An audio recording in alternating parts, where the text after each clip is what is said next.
We're very, very excited to present in front of you a panel of true experts who are now going to take us internally.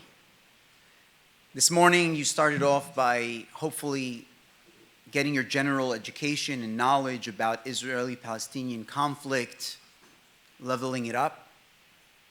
After that, you had a session with Mark Kleinman about Israel and its relationship to the outside world, with the US and the global world.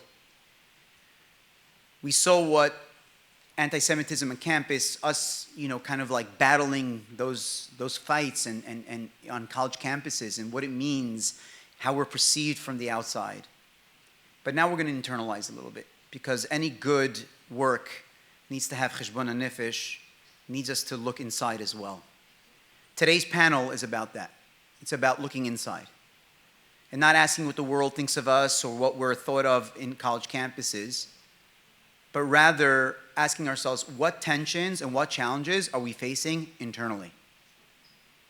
If you're paying attention to the news, you're seeing that our fight is not only with the outside world, but we're also fighting amongst ourselves and with ourselves, because there's a lot of tension, there's a lot of polarization, there's a lot of that happening as well. And so I'm going to introduce you today. And actually, if I read you the full bios of these three individuals here, that would take up half the session, and I'm actually not joking. Dr. Noam Weissman, who is going to be mediating the panel, is the Executive Vice President of Open Door Media, Unpacked, which produces a tremendous amount of content, and his mission to really teach the world and teach in a very innovative way about Zionism and about some of the issues that we're facing.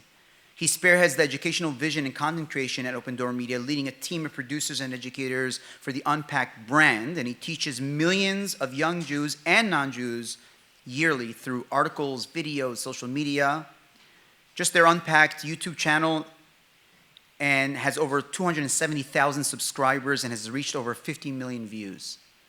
And so Noam is here to mediate and to try to help us navigate and get into the brains of the two very prestigious people that are sitting before you, one of which is Professor Avi Bell, as well as Daniel Flesch. And when I want to tell you a little bit about what each of them are here and why we selected them and picked them to be with us. Professor Avi Bell is a professor of law at Bar-Ilan University and the University of San Diego, so there's a lot of ocean in between those two schools. Avi Bell is among the world's leading scholars of property and intellectual property law, international law, and economic analysis of law. In addition to, of course, publishing articles in the Yale Law Journal, in Stanford Law Review, in Columbia Law Review, etc., he serves currently as a senior fellow at the Kohelet Policy Forum, which is the real reason why we're also bringing him here as well. In addition to his expertise in law and to try to understand some of the ethical, moral questions that we're facing. For those of you who don't know, the Kohelet Policy Forum is at the spearhead of discussions such as the judicial reform in Israel, a very, very hot topic that's ripping us up internally. And in addition to that, we have Daniel Flesch. Daniel Flesch is a visiting fellow at the Allison Center for National Security at the Heritage Foundation, where he focuses on U.S.-Israel policy and countering anti-Semitism. He's also the president of 202 Advisors, a public affairs and geopolitical consultancy. He recently launched The Israel Educator. You should check it out. It's really amazing. It's a customized educational program about the history, ideas, and current issues facing Israel, Zionism, and the Jewish people, and their importance to Western civilization. Daniel previously worked for Ambassador Danny Danon and Ambassador Gilad Erdan as the senior advisor to Israel's mission to the United Nations in New York City. Both of them were paratroopers in the Israeli army. Were both of you lone soldiers? Lone soldiers as Americans who went to Israel. They've lived within Israel. They're coming from outside, and sometimes you need a yitro. Sometimes you need somebody from outside to come inside and actually see internally what's happening even more than the people that are in it.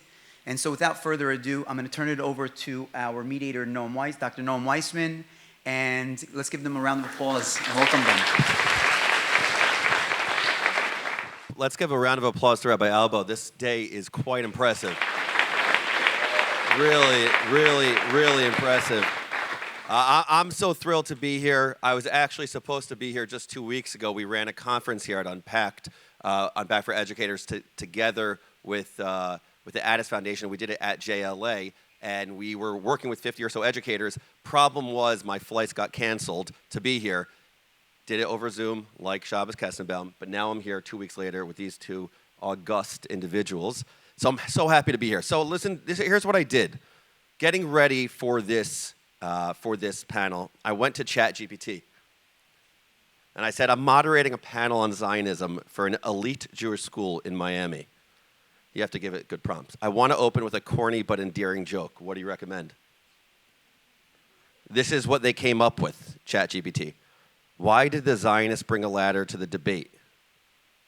Because they wanted to reach new heights in the discussion. I write, that's not that funny. Could we please get a little saltier? So they say, all right, game on. They continue. Why? They didn't write game on. I added that. Why don't Zionists ever win arguments with their neighbors? Because every time they get close to a point, someone moves the goalposts. ChatGPT. And then I said, come on, give me a little something saltier. Why do Zionists make terrible chefs? They added, because they can never agree on where the borders of the dish should be. So these are the corny jokes that ChatGPT came up with. Students, this is a reminder not to use ChatGPT, unless it's helpful. The moving goalpost, you like that one? Okay. So I want to speak to you two gentlemen about Zionism, about the internal challenges of Zionism. I want to say a little bit about Zionism first, and the internal challenges of the Israeli-Palestinian conflict and the Israeli story in general. Too often when we talk about the story of Israel, we reduce it to the Israeli-Palestinian conflict. And the story of Israel is so much broader than that. So much broader than that. There's a paradox of Zionism. The paradox of Zionism looks something like this. There's a price that often Zionism pays for its success. Criticism is the tax that is paid. Israel is a paradox. At once, it's considered very strong, top military in the world, top technology in the world, startup nation. On the other hand, Israel often feels very vulnerable, very weak. On the one hand, Israel is considered, in the story of the Israeli-Palestinian conflict, the Goliath, and in the story of the Arab-Israeli conflict, the David. To be a Jewish state, very often, it's viewed as a religious place, but as people like Ari Shavit have pointed out, when Israel parties, they go harder than anyone. Zionism and Israel is this long-standing paradox. And when I ask students often, what does it even mean to be a Zionist? Like, pause. Think for a second. What does it mean to be a Zionist? Can you answer that question thoughtfully? Oh, yeah, let's do it. Yeah, what is it? What's your name? Gigi. Gigi, what's a Zionist? The belief that Jewish people have the right to their own home. I love it. The belief that the Jews have a right to their own home. Excellent. Gigi, round of applause. Come on, excellent. The early Zionists debated this very question. What's the purpose of Zionism? Ahad Ha'am said the purpose of Zionism is to save Judaism. Herzl believed that Zionism was to save Jews. Herzl believed that the purpose of Zionism was to end anti-Semitism. Jabotinsky, his disciple, believed that the purpose of Zionism was to protect against anti-Semitism. There's always been these remarkable debates within the story of Israel, within the story of Zionism. Always internal, not just external, has there been this question. Another example, is Israel meant to be a homeland for Judaism or a refuge for the Jews? A debate that took place in the early 1950s between Blaustein in America and Ben-Gurion. Is it about a state for all Jews or only for Israeli Jews? Questions after questions after questions come up as it relates to the story of Israel. And today, I want to speak to the two of you about these sorts of questions that we are seeing with Israel. Zionism is not a monolith. A.B. Yoshua was famous for saying Zionism is a common platform, not an exclusive ideology. That means that there's something common to all Zionism, and on the other hand, there are debates within Zionism. And I want to focus on three major debates within the story of Zionism in Israel, and I'm going to ask the two of you to wax poetic on them, okay? But I'm going to ask you to do it in this sort of way. Let's see if you could wax poetic on it in under 4 minutes per question or so. Let's go for that. Deal? Deal. You'll do the best, or I'll cut you off. So, here we go. Stopwatch going. Okay, here we go. The three major issues that I want to focus on, and at JLA we go right into it. We go into the tough questions. Three questions that I want to focus on, and we will riff off of them. Number one is the question surrounding judicial reforms. Number two is the question surrounding the hostage families and what to do about the hostages. And number three is the question around the Haredim in Israel and how or how not to integrate them into Israeli society. So, Avi, I want to start with you. In 2023, before the 7th of October, what all of us were talking about was something none of us understood or knew about, which was the topic of judicial reforms. It was the front cover of the Times of Israel every day, the New York Times front cover very often, and people were forced into having opinions about this topic that I think they knew very little about. And maybe I'll put myself in those people's shoes as well. So I want to understand what your opinion is on the judicial reforms. But before you do that, I want you to explain the judicial reforms to me, what was taking place in as objective a way as possible, and explain it to me like I was born yesterday. Let's try. 4 minutes. Let's see what we got. All right, so a little background. Israel is a parliamentary democracy, more or less based on Britain. So it's not three branches of government, it's one branch of government. Right? It's one big chaotic parliament. And the way it's always been is that Israeli Jews are one big, wonderful, dysfunctional family. And so everybody loves everybody else, especially when they're telling them often about how terrible they are. You know, it's, I'll steal from my own time. I was on a flight about 25 years ago, 20 years ago. This woman is sitting right in back of me, kicking me. This is an El Al flight, right? She's kicking the entire time. Put the seat up. Put the seat down. Take that up from. Take this down from the luggage up there. Give me water. Get you know, and she's doing this until the very end, and then we get up to disembark, and she says, "Are you married?"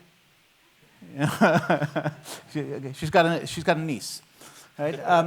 Now, that's just, that's Israeli politics. There's never been a party that's won a control of the Knesset, that's won a majority. Every government is always a coalition. And that means that things are run through a single institution, but this institution is necessarily built on compromise, political compromise, which is messy and ugly. Now, about 45 years ago, there was a gentleman who was placed on the Supreme Court. His name is Aaron Barak, a brilliant man. He had a different conception of the way Israel ought to be governed. In his conception, it should be more orderly, and it should be more liberal, as he understood the term liberal. If you want to, you can think of this as sort of like the Israeli equivalent of progressives in the United States about 100 years ago. And this is not a platform that he took to the people to get passed into law. This is one that he carried out through his judgments on the court.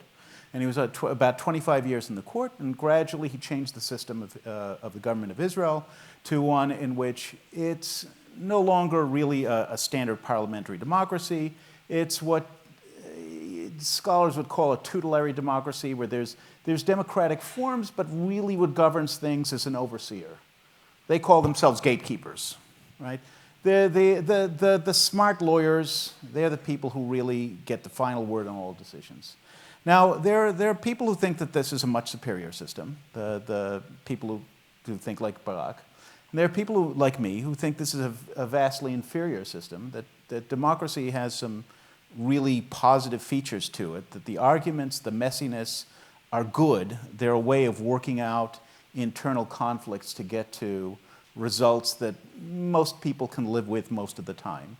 And the judicial reform package that was put out that everybody was fighting about was about this, about whether we're going to have a system that I like, the sort of messy democracy, or we're going to stick with the system that Barak created, where we have the gatekeepers taking control of all major decisions. Now, it's ultimately a battle about power, about political power, and that raises very, very, very strong feelings.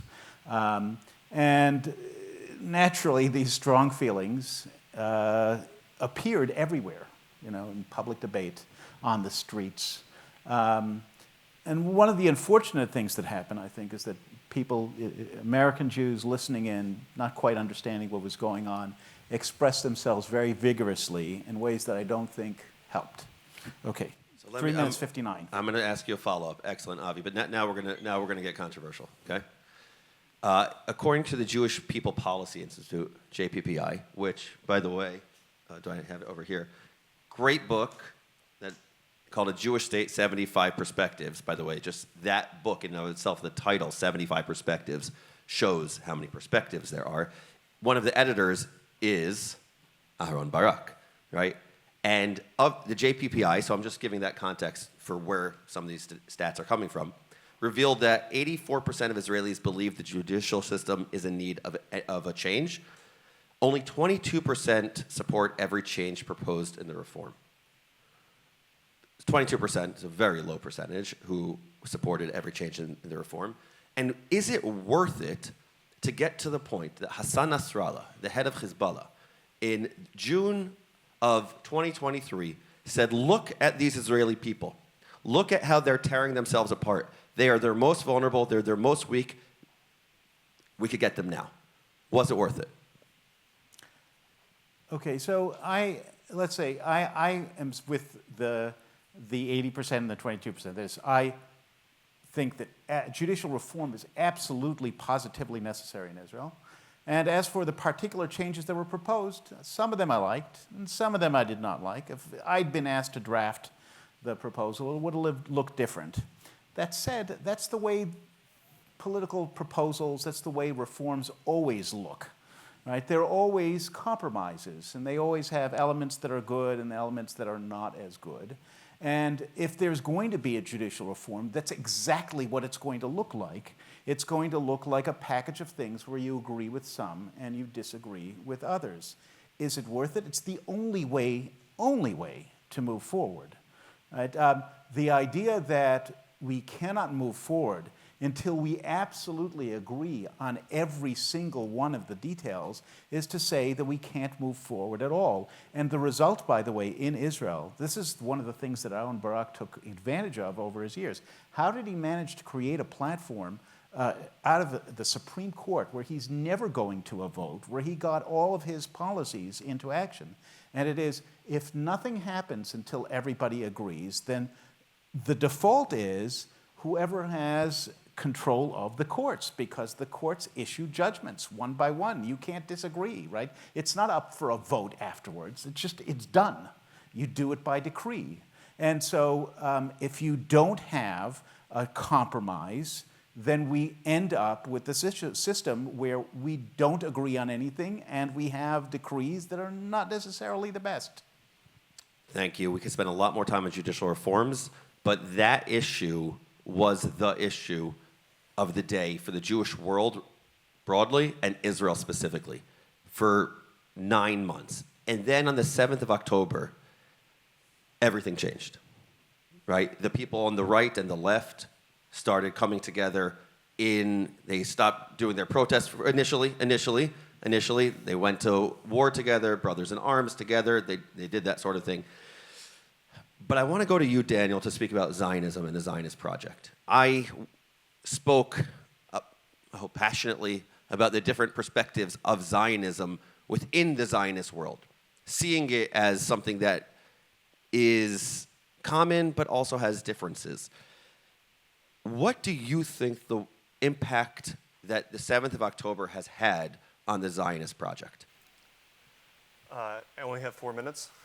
You can take 5. First off, I want to thank Rabbi Elbow and the entire JLA staff for having me here. When your parents bless you tonight at Shabbat dinner table, bless them right back for you guys to have the opportunity to study at a place like this. When I was in 7th, 8th grade, we were actually dissecting pigs and frogs in hand. You guys have a whole new thing where you do it virtually or something like that. It's pretty cool when you get there. But this is really quite an incredible institution, and really it involves, I've come to learn, around the idea of Zionism. And Gigi, that was a phenomenal answer. The one amendment I'd make to defining Zionism for a bumper sticker is adding in, it's not just a Jewish homeland, it's a Jewish homeland in our ancestral homeland. So you have to tie in the land of Israel with the need for Jewish self-determination, which is Zionism then. And since October, so Zionism is, the Zionist project in practice is making sure that the Jewish people control their own destiny, and more specifically, on any given day, control their own security. Because if you hear about, for example, if you come across language that, well, Israel's created because of the Holocaust, it's a complete misnomer, it's false, reject it. The proper framing is the Holocaust happened because Israel did not exist. So now what happened on October 7th was Hamas from Gaza perpetrated essentially a small-scale genocide or Holocaust against the Jewish people. And then on October 8th, unprovoked, Hezbollah in the north, in Lebanon, you mentioned Hassan Nasrallah, he's the head of Hezbollah in Lebanon, they started attacking Israel. And while a lot of the attention, rightfully and understandably, the last 10 plus months has been in the south, the war in Gaza, the focus on rescuing the hostages, we can't forget that about 80,000 Israelis have been forced to leave their homes from the northern border. So what Hezbollah has been able to do is make an entire segment of the northern part of the Jewish state a term called Judenrein, which is what the Nazis sought to do to Germany in the 1930s and 40s, making it free of Jewish people. And so I come back to the impact of this war on Zionism is if Zionism is, you hear Lincoln's famous Gettysburg Address of, by, and for the people. That's what America is, American government. Zionism in Israel is of, by, and for the Jewish people. But if we cannot secure our own borders and Jews cannot live freely, securely, comfortably in our ancestral homeland of Israel, then it kind of comes back to, in a flippant way, what is the purpose of Zionism? And it's really a self-determination. It's a very empowering belief. And I tell your non-Jewish friends that they too can be Zionists, because just believing that the Jewish people have a right to self-determination in their ancient homeland. But we get back to Israel's fighting wars for survival. And the Zionist project is in some ways at stake because if Israel's enemies, the Jewish people's enemies, can make it so we can't live where and how we want in our own land, in the land of Israel, then we as a Jewish people, but certainly the Israelis, need to think about, well, what does that mean for the future of our state? Because if they can do it today, can they do it again tomorrow? Can they do it 10 years, 100 years from now? And I'll wrap up on this saying that Israel right now, compared to October, is it's winning the war in the south. There's a difficult period right now and a potential war in the north. But Israel will come through this because at the end of the day, the strength of the Jewish people, I believe, today in the 21st century comes from the strength of Israel. That you mentioned in your opening remarks that in the 1950s, there was a big question about where would the center of world Judaism be? Would it be in the newly created state of Israel, which was a fledgling state, which really Ben-Gurion and others were secular, not Israelis, but secular Jews essentially, whereas Jacob Blaustein of the AJC said no. Jewish life is here in the United States and probably in New York City in a 5-mile radius. But that's obviously changed. A few years ago, the predominant number of Jews, the plurality of Jews, have lived in the state of Israel, and the diaspora is now even smaller relative to that. So Israel, a strong Israel has to defend its borders, secure its people. That is really the future of Zionism. Thank you. I want to ask a question to the audience, just by show of hands. How many of you want the hostages to come home? Raise your hand. I want to see this. Okay. Thank you. I want to read a few things to the two of you about the hostage question, and I want to ask, what does it mean when people say they want the hostages home? What does that mean? and what does it mean to support Israel right now in the war? If you go to Israel, I'm sure both of you have been to Israel since the 7th of October, you see signs in different places. Sign number 1 will say in Hebrew, Pidyon hashvuyim nitzachon lamedina, meaning the emphasis needs to be that we need to get these captives back, period. And they're fighting for the chatufim, the captives, to come back. They're going to get in the streets and they're going to fight that fight. And then there's another slogan that says, B'motam tzivu lanu nitzachon, which is the opposite. That when the reality is that when people die for a cause, we have to get complete and total victory against Hamas. This is a second issue that's really currently tearing Israeli society apart. Avi, you started making faces at me when I said there's so much unity in Israel post the 7th of October. I visited Israel 3 weeks after. Unity. Whew, amazing. Achenu kol beit Yisrael. Like, I'll sing it all day. It was amazing. Then I visited 3-4 weeks ago, and I saw a very different Israel. So here are the percentages. The question was asked by the Israel Democracy Institute, what do you think Israel should do now regarding a deal for the release of the hostages? 56% said agree to a deal for the release of all hostages in return for an end to the war and a withdrawal from Gaza.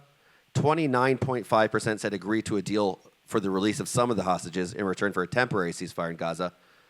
And 14.5% said, I don't know. Avi, can I turn to you on this? I want to know how you think about this question. What does it mean to support Israel in the war? Does it mean one or the other? What does it mean? Could someone be supportive of Israel right now and say, we want a ceasefire now to get the hostages back? Is that supportive of Israel? Or does it mean does supporting Israel mean to support Israel's government right now in its position? Let's understand that you can answer this from 2 different perspectives. Okay? So, I've been in Israel since, in a visit since October 7th. I lived most of my life in Israel. Right? My children are born in Israel. My father was born in, Palestine. But Israel is my home. Now, what do Israelis think about it? Like everything else, there's this combination of anger and frustration and even hatred, but underneath it all, we're all in the same boat, right? That is, as you know, I think it was Ben Franklin said, right? We must all hang together, or we most assuredly all hang separately, right? I think that's well understood. That said, there's an extreme amount of tension, right? So when the judicial reform battle was going on, I got thrown out of my WhatsApp groups with my Army buddies because they were upset with the position that I took. And immediately after October 7th, one of them comes back and says, all right, should I add you back? And I said, yeah, of course. And then I looked, like a week later, and I'm not there. And I said, what happened? He said, I'm waiting for the ideal opportunity. I said, you know what, just forget it. Because it's not going to happen, right? It's not going to happen. So there are a lot of these, we could go into the technicalities of it. Is it a good idea to cut a deal, to not cut a deal, under what circumstances we should cut a deal? But these are battles that we Israelis have to have, and we're not going to end up agreeing, and there's going to end up being a policy because there has to be something, right? So we'll do whatever we do. I think that the second perspective, the perspective from here is, what does it mean to support Israel? It is to support whatever decision we come up with on this. This is a life and death question. We are living the consequences. And frankly, you cannot know what it means from the distance of the ocean. It's not the same thing.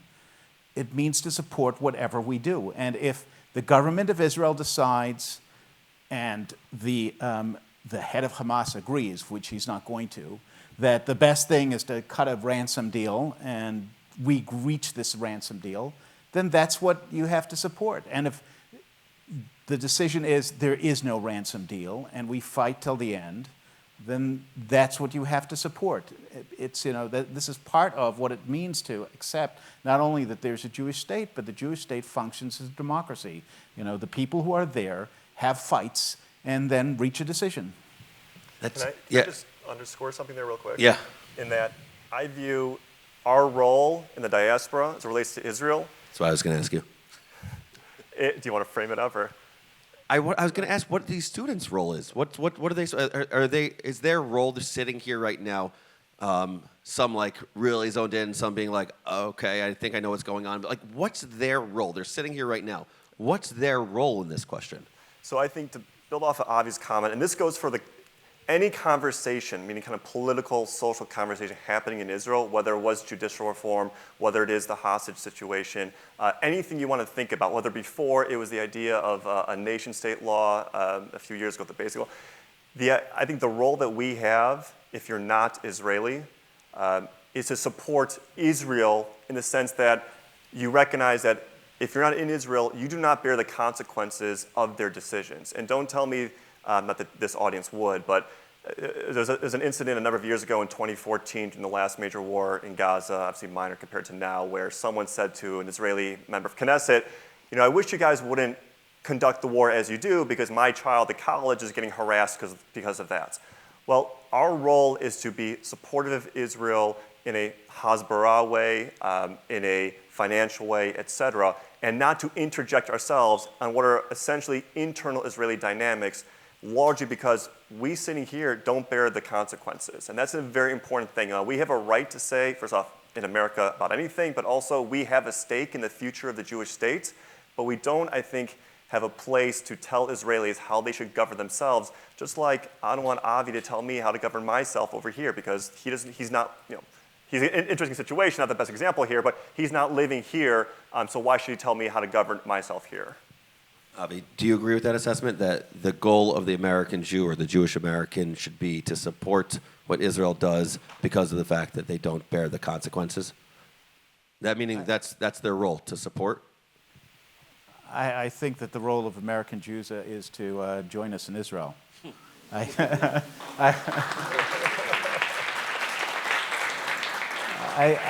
think this was during another one of these wars. I was asked to go speak to a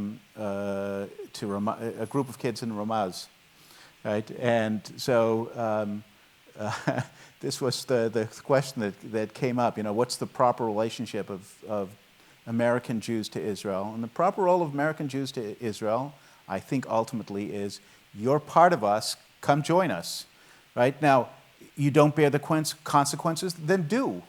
Nobody's preventing you. Now, that said, okay, we're all part of the same family. What is your role when a family member makes a stupid decision, in your opinion, and finds themselves in trouble? And the answer is still you support them. If you think that it was a stupid decision, then you tell them privately, right?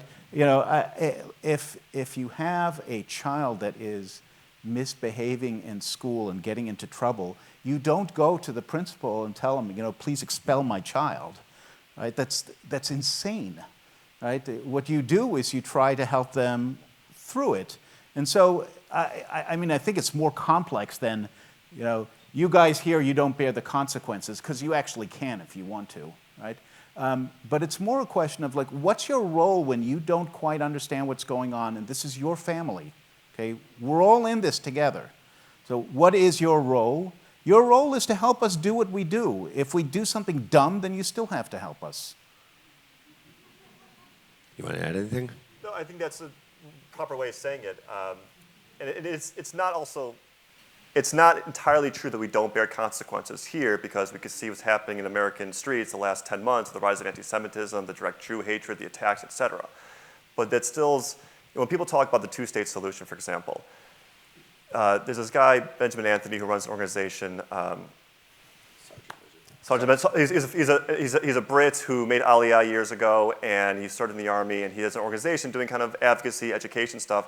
And he makes a great point that if you advocate for the two-state solution, come and bear the consequences, as Avi is talking about, because most of you, I'm sure, have been to Israel, and if you know, like when I started in the IDF, you realize real quickly that when rockets are flying into Israel, they might not be flying on, landing on your house, but they're landing on the guy next to you's house, or their cousin, or their brother. You're 1 or 2 degrees separated entirely.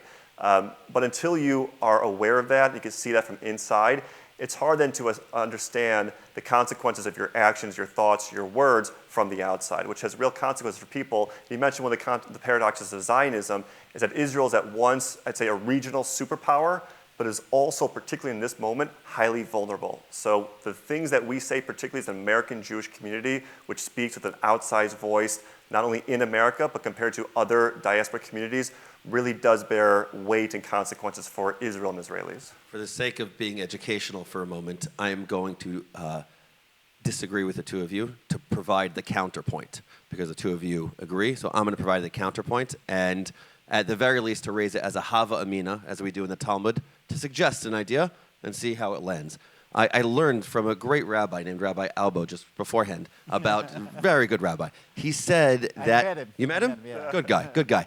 He said that sometimes places need a little bit of a Jethro from the outside to provide a little bit of consulting. They have to have a little skin in the game, but maybe sometimes people that are not in it actually could think a little bit more clearly, a little bit more level-headed about something because they're not going through the same trauma, but they care enough about it.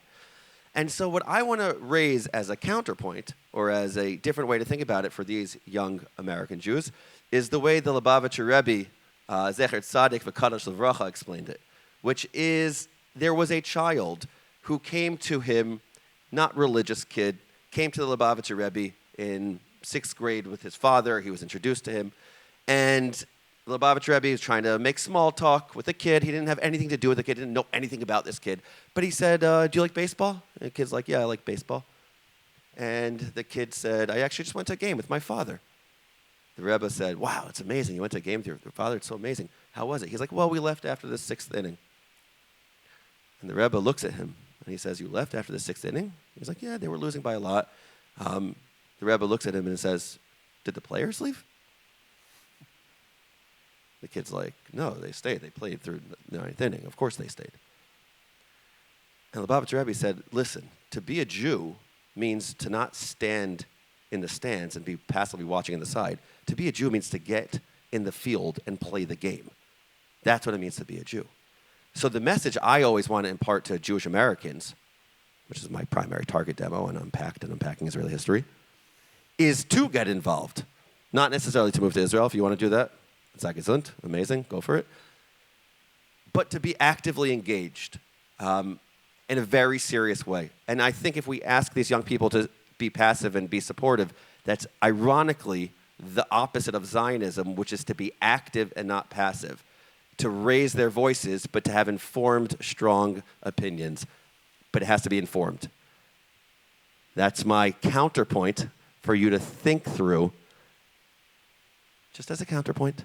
I have the mic. Okay, so we will take questions with 10 minutes, right, Rabbi?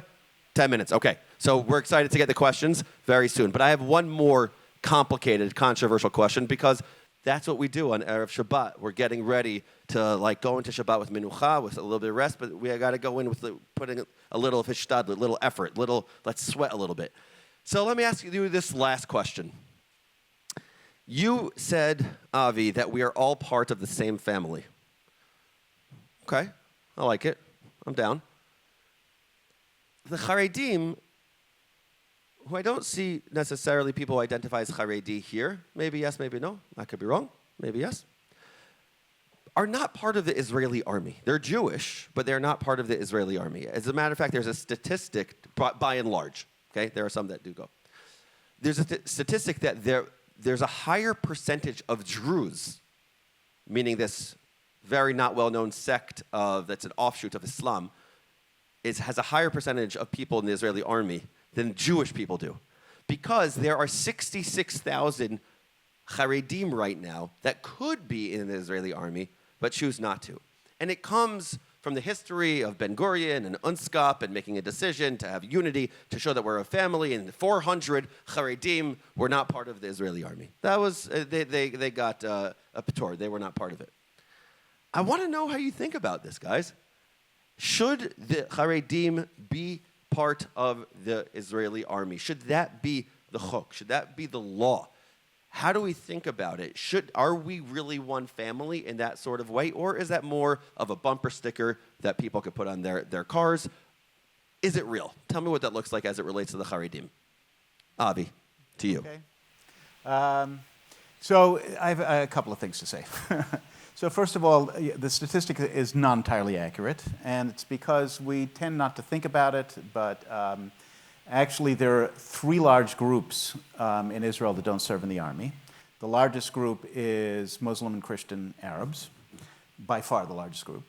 The second largest group is religious women, not just Haredi, but any religious women. Roughly 1/3 of Jewish women do not serve because they sign an affidavit saying it's incompatible with their religious lifestyle.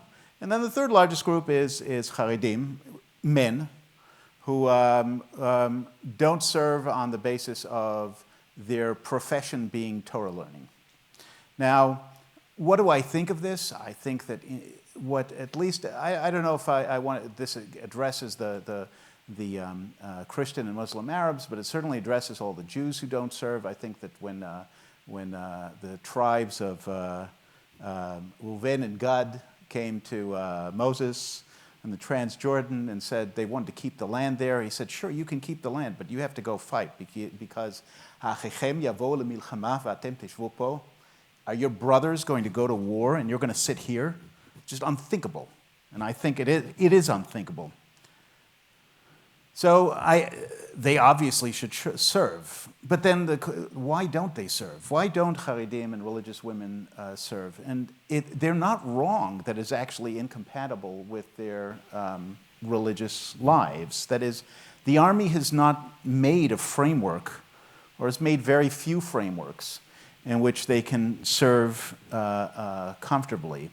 And so if you want them to, then part of the duty is on the rest of us to make sure that there's a framework in which they can do it. And this brings me to the last thing, which is I don't think that the fight that we have about this in Israel has anything to do with whether it's fair or not fair that they serve. I think that it's one of these fights which is really about something else. There's a fight about what Israel should look like. Should it look more like the secular kibbutz that founded the state? Should it look more like a religiously Jewish state? And this is a proxy fight. If you want to have more Haredim serving, there actually is a large number, especially since October 7th, of Haredim that want to go to serve in the army. And if instead of trying to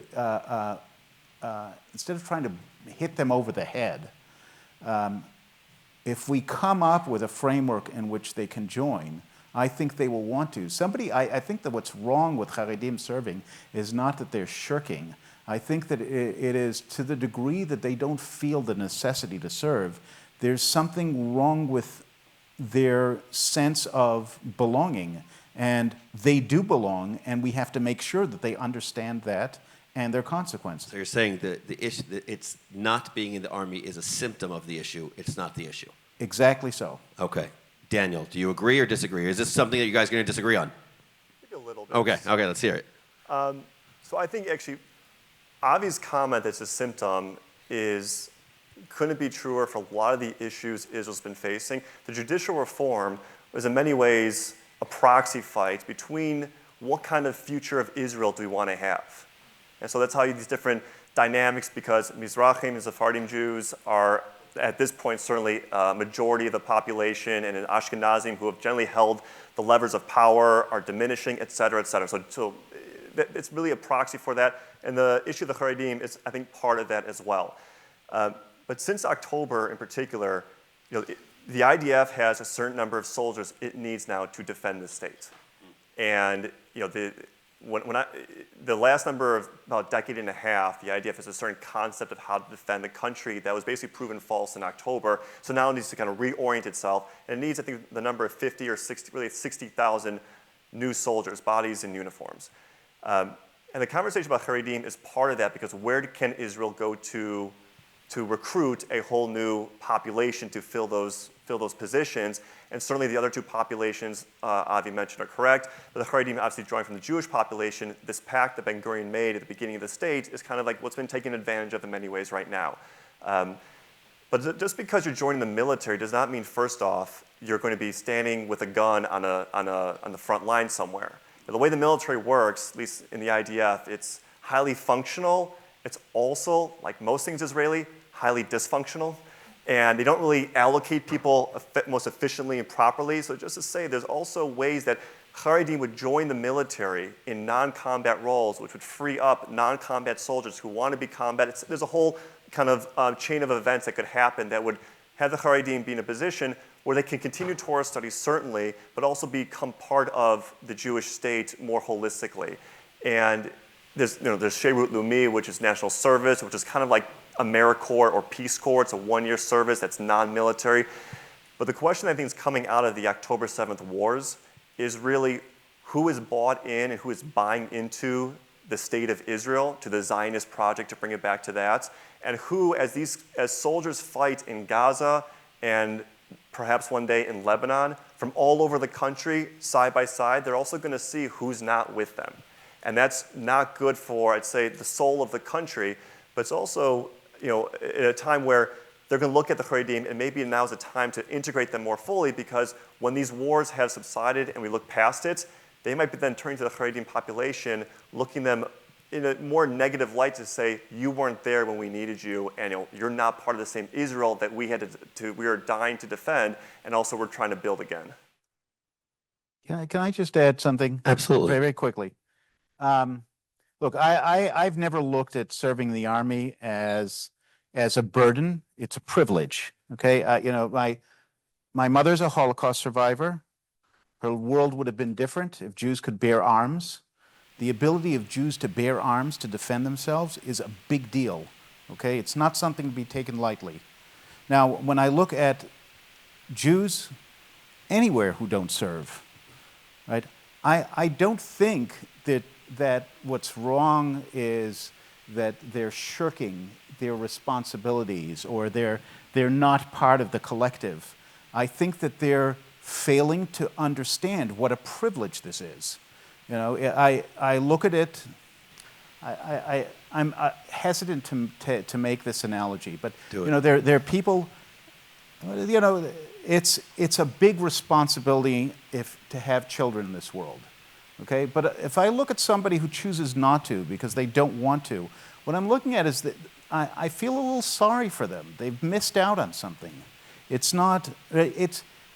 no doubt that it's difficult and it's a responsibility, but that's not why you do it. You don't do it because it's difficult. You do it because it's important and it's a privilege, and it's not a privilege that's available to everyone at any time. And so Haredim should serve, but it's not because, right? It's not because they're rejecting us if they don't.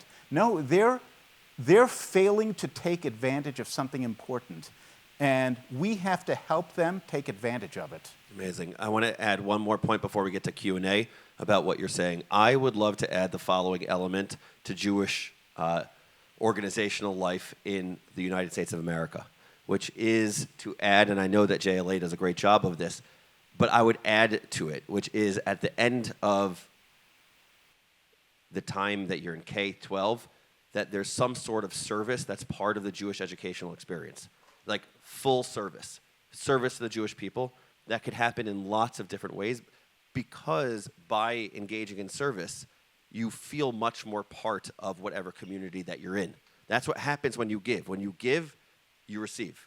That's not why we give, but it is a great byproduct of giving and of serving. So if the American Jewish establishment could do a little bit more, to do a little bit more sacrifice, a little bit more giving, a little bit more being part of the collective, that would be incredible. But anyway, let's give a huge thank you to Avi, to Daniel.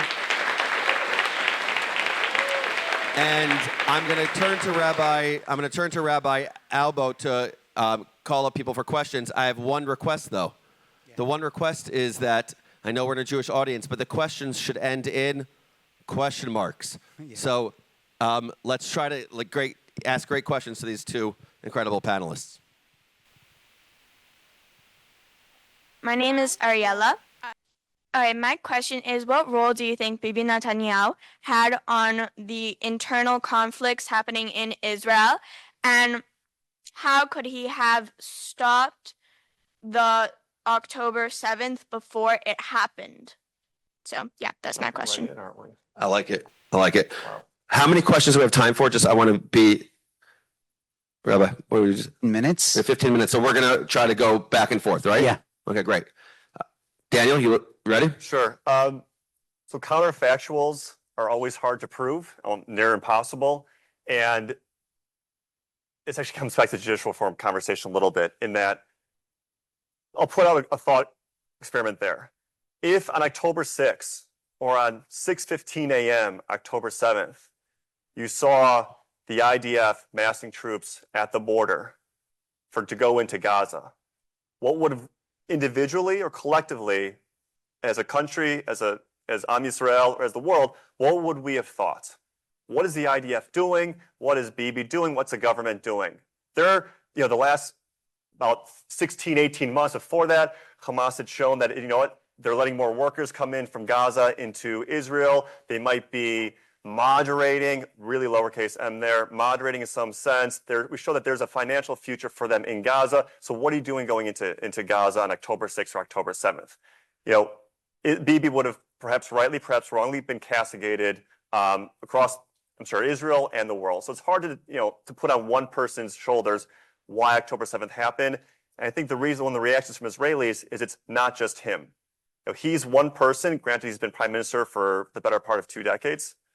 15 years now, but it's also an entire establishment, political, military, security, that has bought into what's referred to as the concepcia, the worldview, the security concept Israelis have. So, it's hard to say it's his fault.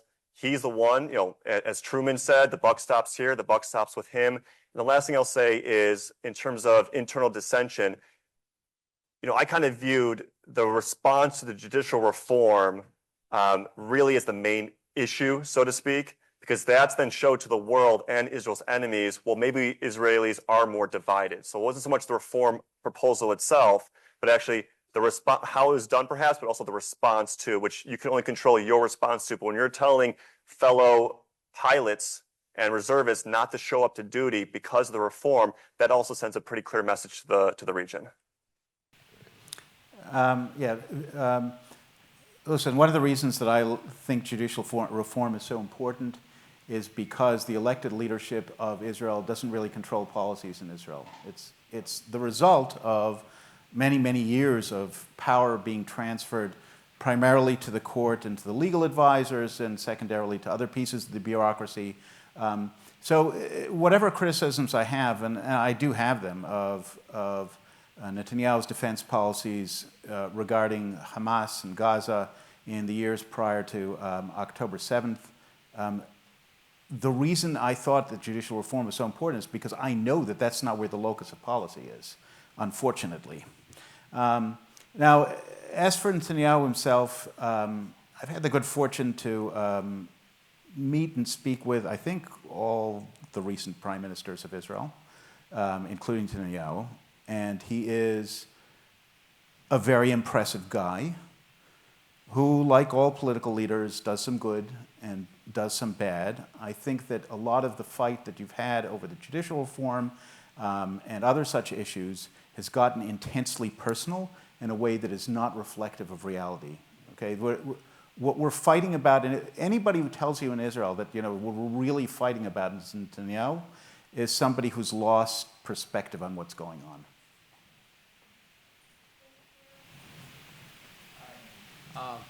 My name is Eitan.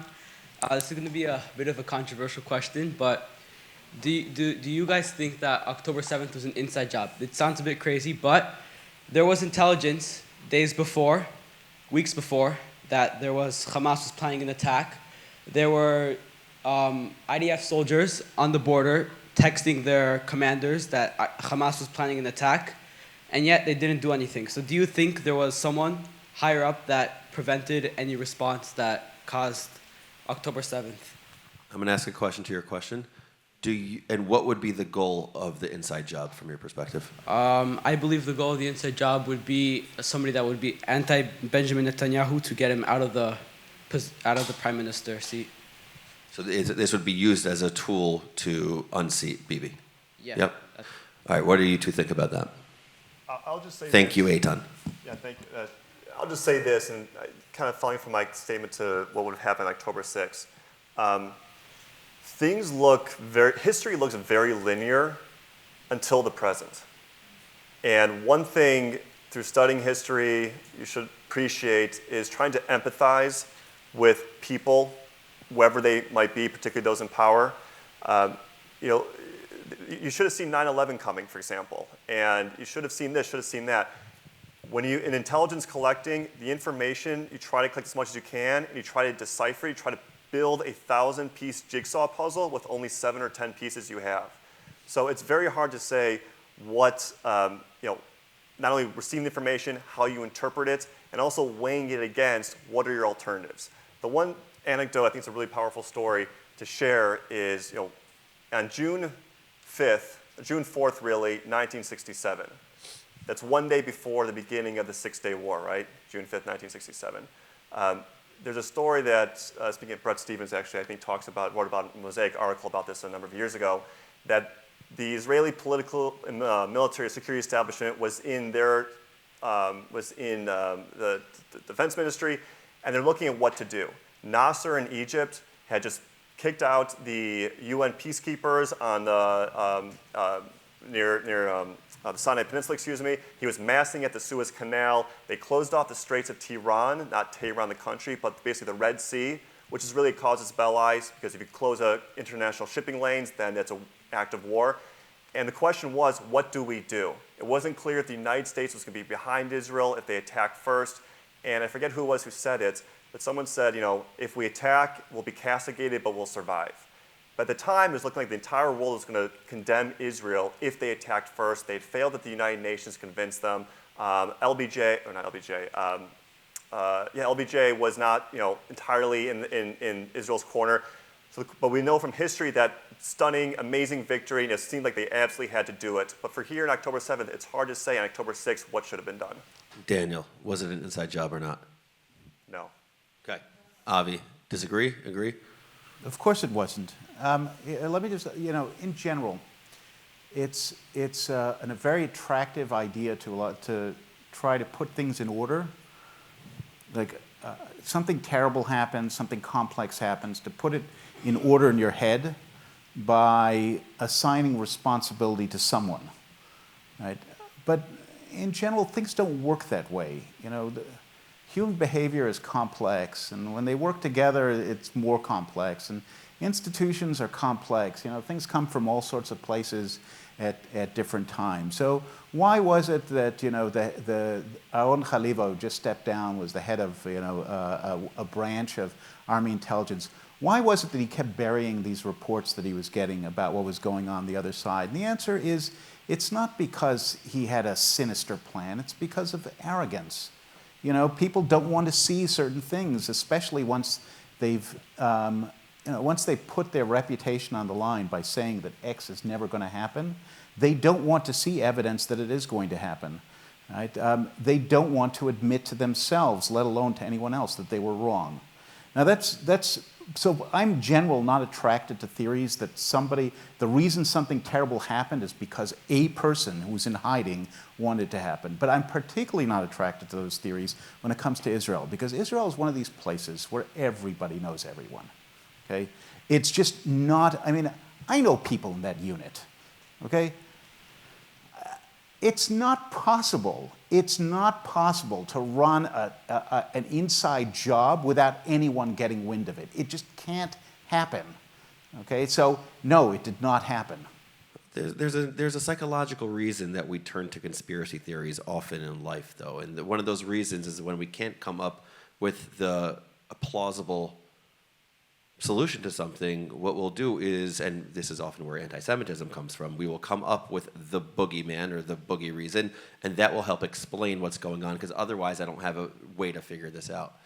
And I think what you said earlier is going to translate it, Daniel. Conceptia means, it refers to the arrogance. There were two great moments in Israeli history where this took place. 1973, with the Bar Lev line, thinking that that would defend the Jewish people. 2,656 Israelis were killed as a result of that sort of conceptia.